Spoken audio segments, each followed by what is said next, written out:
Walt Whitman, 1819 to 1892, was an American poet, essayist, and journalist, often hailed as one of America's greatest literary figures.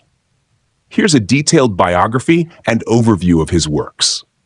Biography: Early Life. Walter Whitman was born on May 31, 1819, in West Hills, Long Island, New York, the second of 9 children. He received little formal education, but developed a love for literature and learning at an early age. Journalism career. Whitman worked as a printer, journalist, and editor throughout his life. He began his career as a journalist in New York City, where he worked for various newspapers and founded his own publication, The Long Islander. Literary career. Whitman's most famous work, Leaves of Grass, was first published in 1855. This collection of poetry is considered one of the most significant works in American literature and underwent numerous revisions and expansions throughout Whitman's life.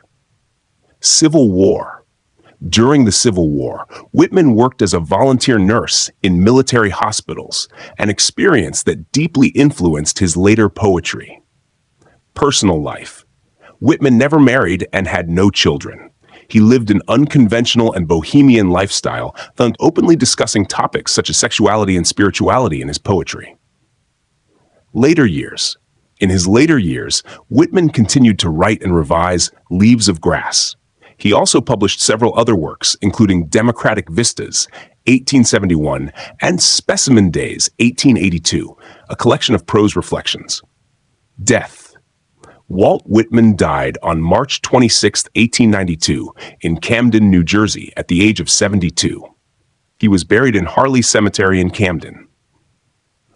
Works. Whitman's most famous work is Leaves of Grass, a collection of poetry that went through several editions and revisions throughout his life. Some of his other notable works include Song of Myself, I Sing the Body Electric, O Captain, My Captain, When Lilacs Last in the Dooryard Bloomed, Crossing Brooklyn Ferry, Out of the Cradle Endlessly Rocking, Democratic Vistas, Specimen Days. Themes. Whitman's poetry celebrates the beauty of the American landscape, the diversity of American people, and the ideals of democracy and individualism. He explores themes such as nature, spirituality, identity, mortality, and the human experience, often in a free verse style that reflects the rhythms of everyday speech. Whitman's poetry is known for its expansiveness, inclusivity, and celebration of the human body and spirit. Legacy. Walt Whitman is considered one of the most influential poets in American literature, often referred to as the Bard of Democracy. His poetry broke new ground with its innovative use of free verse and its celebration of the common man. Whitman's work has inspired generations of poets, writers, and artists, both in the United States and around the world. He is celebrated for his celebration of American identity, his advocacy for social justice, and his bold exploration of human experience and emotion. Walt Whitman's life and works continue to be studied and celebrated for their profound insight, lyrical beauty, and enduring relevance to the American literary tradition. He remains a towering figure in the pantheon of American poets.